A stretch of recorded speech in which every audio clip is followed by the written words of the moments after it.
Bien, qué es lo que está pasando en la iglesia. Muchas gracias por la invitación. Buenos días. Buenos días. Un increíble hallazgo de 2 momias incas sorprendió a la comunidad científica del norte de nuestro país.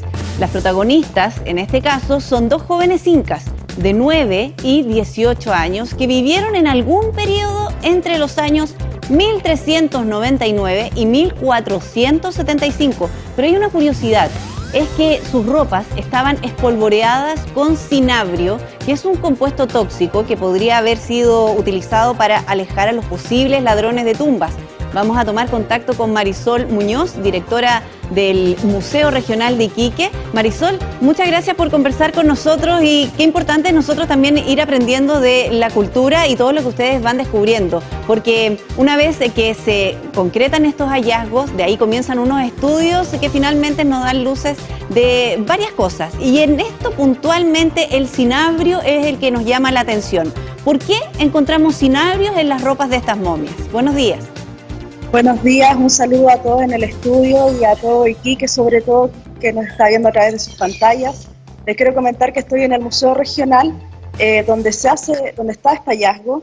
Cuando hablamos de cinabrio, no nos asustemos ni veamos el lado negativo. El cinabrio fue utilizado por los incas de forma decorativa, de forma de maquillaje. Por ende, nuestras momias incas que fueron encontradas en el Cerro Esmeralda también poseían cinabrio. ¿Y qué es el cinabrio para que nosotros podamos entender? Bueno, quiero explicar que el cinabrio es un sulfato de mercurio, pero la gracia del cinabrio es un color rojo intenso, muy bonito, un tinte que llama la atención por su brillo, y se especula que era utilizado para maquillaje, pero también como ofrenda. Recordemos que este tipo de enterramiento estaban yendo de ofrendas de objetos exóticos que eran de alto valor para los incas y el cinabrio era uno de ellos. Pero si ellos utilizaban esto como pintura corporal, ¿no era tóxico? ¿Se pone tóxico más con el tiempo? La verdad es que sí, es una toxina, pero recordemos que en ese momento no se sabía que era toxina, se usaba de forma ornamental. De hecho, el hallazgo se hace el 4 de febrero de 1976 y ya se sabe que tenía cinabrio. A través de la investigación del doctor Arriaza de la UTA, logramos comprobar que efectivamente es cinabrio. Pero el cinabrio en sí tenemos que tener mucho contacto o muy intensamente para que nos cause algún conflicto. Yeah. Para que el gas salga y podamos inhalarlo y nos envenene de alguna forma, tiene que estar a 300 grados Celsius. ¿Y qué provoca eso en el organismo, si eventualmente estuviera bajo esas condiciones? Bueno, trae problema al sistema nervioso, lo cual podría causar la muerte. Ahora, nos llama la atención cómo se puede definir o determinar de qué época son estas momias. Si hablamos tan exactamente desde 1399 hasta cierto año, ¿qué nos indica eso? Bueno, en primer lugar, nos indica justamente la historia de la región y la época donde se llegó la influencia inca. Recordemos que los incas usaban el famoso Capañán, que era este camino donde se unían y se interrelacionaba todo el imperio. Ese imperio también llegó a Iquique y la muestra justamente es eso en el periodo tardío, que es del 1300 y tanto al 1500. O sea, estas momias tienen entre 500 a 600 años. ¿Y estas momias en qué condiciones fueron encontradas? Bueno, te cuento que fueron encontradas en el 76, se estaba abriendo un acceso al Cerro Esmeralda. El Cerro Esmeralda es un cerro que está continuo en nuestra ciudad, nosotros lo vemos todos los días. Se abre el acceso y los obreros se dan cuenta que hay un enterramiento que no tiene las características normales. Recordemos que estamos en una época de dictadura, también hay un poco de tensión con el tema de los cuerpos, pero se dan cuenta que es algo arqueológico. Buscan al equipo del museo, en este cargo estaba a cargo Jorge Checura, los cuales van al Cerro Esmeralda y hacen este rescate arqueológico y es ingresado al Museo Regional.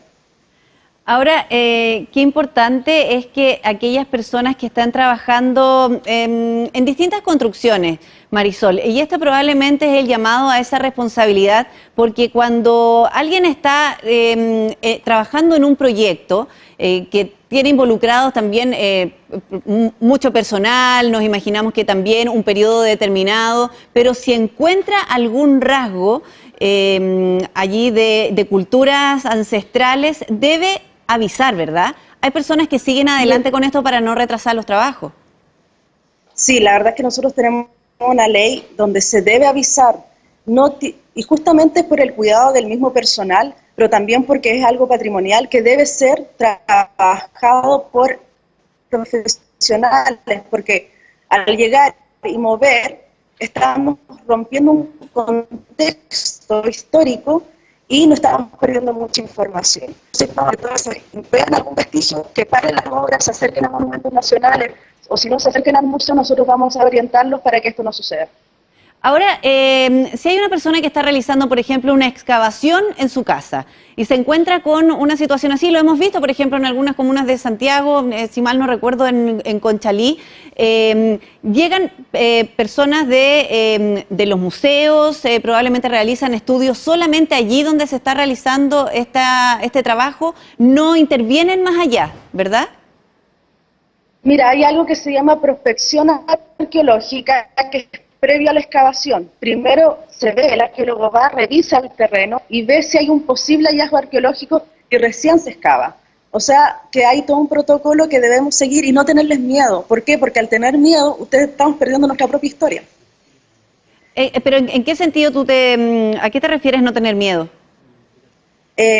Sucede, nos llegan muchos casos donde se encuentran restos arqueológicos y lo que hace la gente para ahorrarse todo este trámite, básicamente es volver a taparlos y seguir como si nada pasara.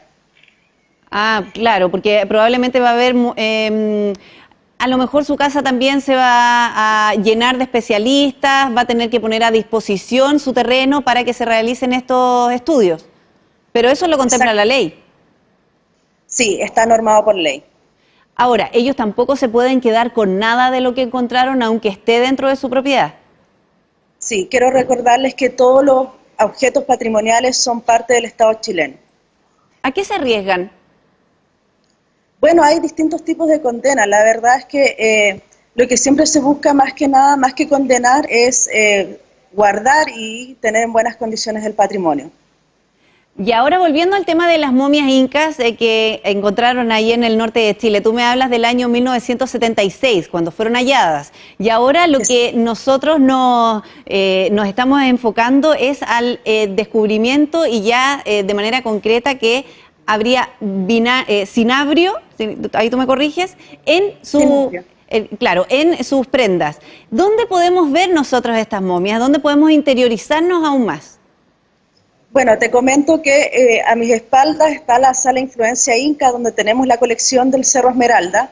El Cerro Esmeralda, su nombre original es Huantaca. Y bueno, te comento que nosotros tenemos en exhibición todo su ajuar, porque si bien estaban estas dos momias, venían acompañadas de un sinfín de ofrendas, donde tenemos textiles, tenemos cerámicas, tenemos collares de concha, tenemos bolsas, chuspas que tienen plumas exóticas, pero las momias en sí se encuentran en bodega con las medidas de conservación preventivas adecuadas. Y eso es importante, porque no es llegar y exponerla, probablemente también se les afecta la temperatura, la luz. Sí, la verdad es que, bueno, allá es una tendencia mundial dentro de los museos, de la nueva museografía, de contar la misma historia sin necesidad de exhibir los cuerpos. Pero tiene que ser una réplica exacta. Sí, la verdad es que nosotros en este momento no estamos exhibiendo el cuerpo, pero sí hay proyectos para hacer una réplica exacta, para poder exhibir y mostrar al público, pero nosotros nos apoyamos a través de dibujos, del mismo ajuar que acompañaba a estas princesas para poder contar esta historia a toda la población. ¿Y ver eventualmente el cuerpo es imposible para una persona común y corriente que visita el museo? ¿Tampoco se puede coordinar eso? La verdad es que, mira, con este mismo estudio queda claro que nosotros tenemos que tener ciertos protocolos para acercarnos a los cuerpos. Por ende, se nos hace imposible que el público en general los vea. ¿Por qué? Porque también estamos afectando al mismo cuerpo y su conservación preventiva. Estos cuerpos se prestan para la investigación científica como la del doctor Arriazo. Y solo para nosotros poder imaginarnos en cuáles son las condiciones en las que se guardan estos cuerpos. Bueno, te comento que están en conservación preventiva con una tela especial, una tela plástica que se llama Tyvek, que es muy conocida para los conservadores porque es una tela inocua, que no tiene ácidos, que tiene todas las condiciones para mantener en un estado de conservación este cuerpo, en una caja especial en nuestra sala de conservación preventiva, la bodega Nielsen, que tenemos una temperatura semiclimatizada también. Ahora, en el museo donde te encuentras tú, ¿tú nos podrías dar los horarios? ¿Cuál es el valor de la entrada? Me imagino que también realizan muchos paseos de curso para que los niños se vayan interiorizando en esto, pero también hay adultos que pueden estar interesados en ir.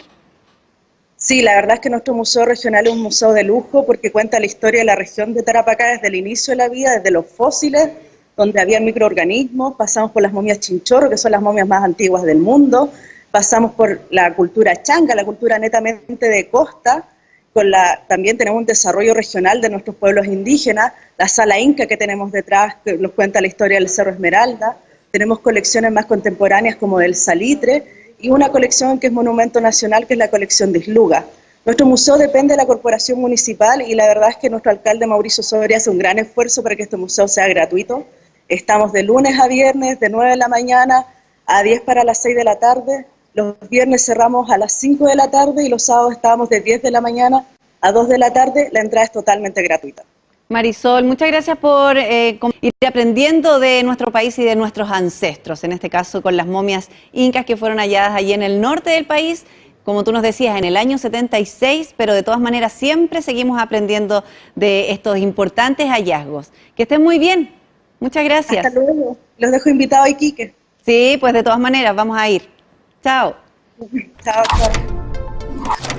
Bueno, y Santiago amaneció cubierto y con probabilidades de lluvia para esta noche. Una buena noticia, ya que la calidad del aire en Santiago nos tiene bajo un episodio de preemergencia. Gianfranco Marcone nos va a contar más sobre el pronóstico. ¿Cómo estás, Gianfranco? Buenos días. Hola Priscila, ¿cómo estás? Muy buenos días. Así es, como tú decías, el día sábado, de hecho, la estación de Cerro Navia llegó a preemergencia ambiental constatada. Hace bastante tiempo que ninguna estación de monitoreo de la región metropolitana llegaba a esos niveles de calidad del aire. Y lo que tú estás diciendo claramente es la declaración de preemergencia ambiental, que finalmente nos ayuda a mantener más o menos controlada la calidad del aire, y así ha sido la tónica durante esta